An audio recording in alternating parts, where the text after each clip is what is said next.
Hello, I am Martin Packer. I am the author of The Science of Qualitative Research. This is one of a series of videos about the theory and practice of qualitative research. This is the second of 3 videos about interpretation. In the first video, we learned something of the history of hermeneutics, the theory of interpretation, and how this is relevant to qualitative research today. We learned that the researcher is not an instrument because their ability to understand other people is at the heart of the process of qualitative research. In this second video, I want to explore in more detail the relationship between understanding and interpretation. That's to say, we will discuss what is known as the hermeneutic circle. This circle has been, for a long time, my avatar on web pages, on WhatsApp, and now on YouTube. In the first video, we also learned that understanding is not a matter of finding the single true meaning in someone's words. Understanding is a process, an event, an experience that occurs in the interaction between a researcher and the words or the acts that are studied. To understand is not to grasp the speaker's thoughts and feelings or their beliefs and opinions. It is to grasp what they are talking about, what they are doing. Now we can go on to explore in more detail how to develop understanding into interpretation.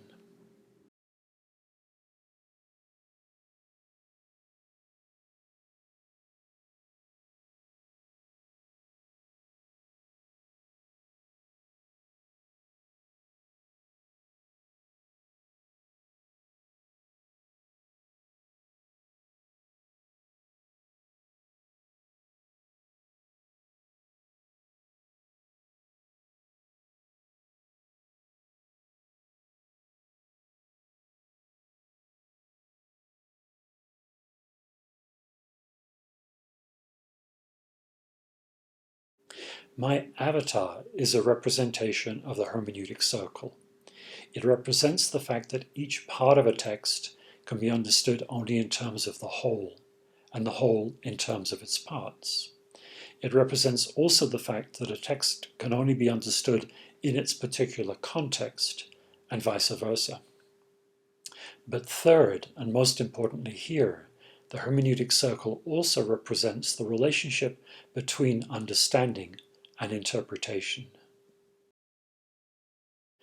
When we understand what someone is saying or doing, we can do this to the extent that we share with them a language, a way of life, a culture, a project.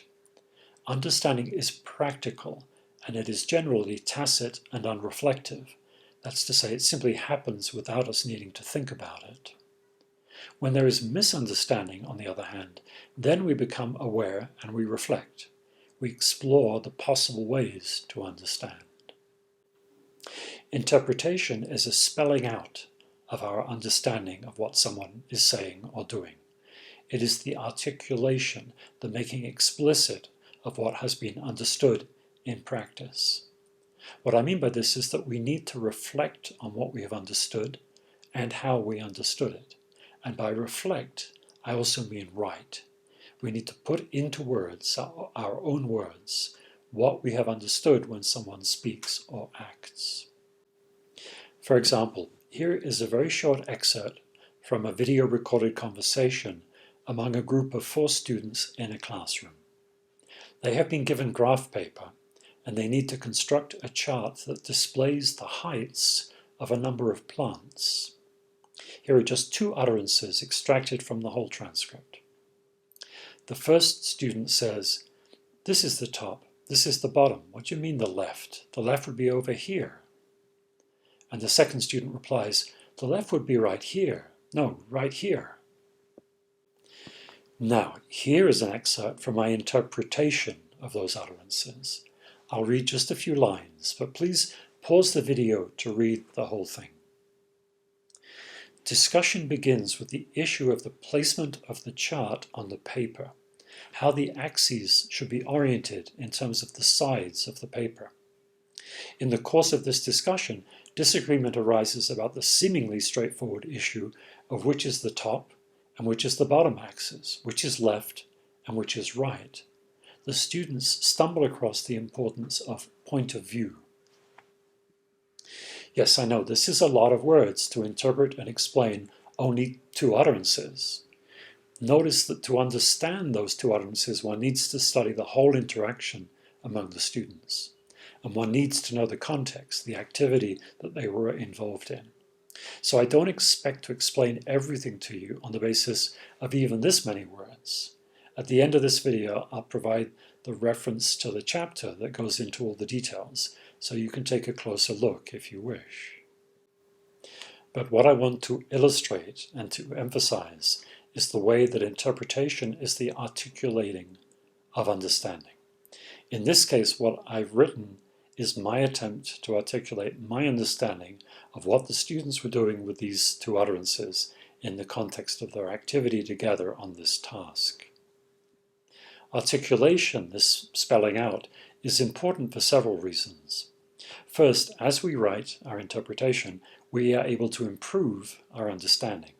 As we write, we discover more details, and we find ways in which our understanding doesn't yet make complete sense. Interpretation requires articulating details that we don't usually notice because we have taken them for granted. We will often need to return to the original words, to the transcript, but more importantly, to the audio recording or the video recording, to examine them again as our understanding changes and develops. Second, we interpret in order to share our understanding with other people. We write to explain to them how we understand as we do. We write to explain why they could understand in the same way. We show them the evidence. Our words offer a way of seeing whatever it is that the students in this example were doing and talking about. The philosopher Paul Ricoeur said that there is a dialectic of understanding and explanation. He meant that there is no rigid distinction between understanding something and explaining it, as Dilthey had thought, as I described in the first of these 3 videos. We explain to another person how we understand what the students are doing in order that they too can understand. Understanding and explanation pass into one another.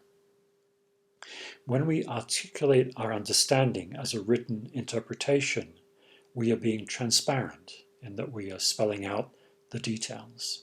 We are also being what is called warranted in that we are laying out the evidence.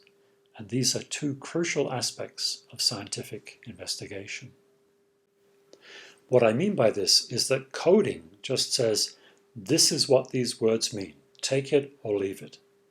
Interpretation says, this is how I understand these words, given the whole conversation and given the context.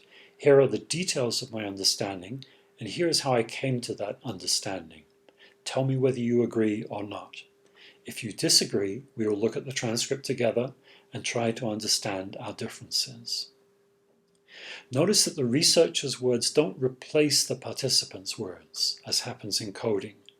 As you write your interpretation, your words will complement the participant's words, contextualizing them, explaining why they were important, pointing out what they were trying to do.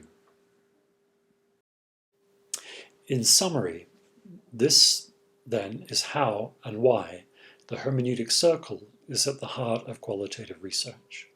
Interpretation is how we develop our understanding of what people have said and done into an analysis. It is how we communicate our understanding to other people. It is how we provide convincing evidence. And in many cases, it is how we communicate with the people who participated in our research. Bruno Latour has suggested that when we write about our research, our written report is, as he puts it, an intervention. We write to inform our readers, but also to move them, to change them. We write to have an impact, to make a difference. And to do all of that, we need to write, Latour suggests, with diplomacy. He says a contemporary researcher has to learn to talk about her subjects of study to her subjects of study.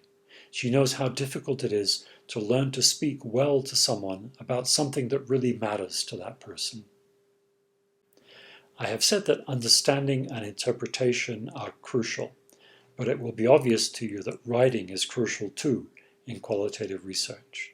You can't simply attach a code, you have to develop the skills of writing, of putting your understanding into words that are coherent and complete, that are compelling and diplomatic.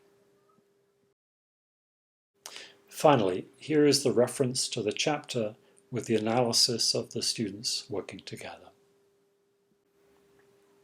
Well, thank you for watching. Write a comment and let me know what was useful in this video and what you'd like to see in other videos. And don't forget to watch the other 2 videos about interpretation.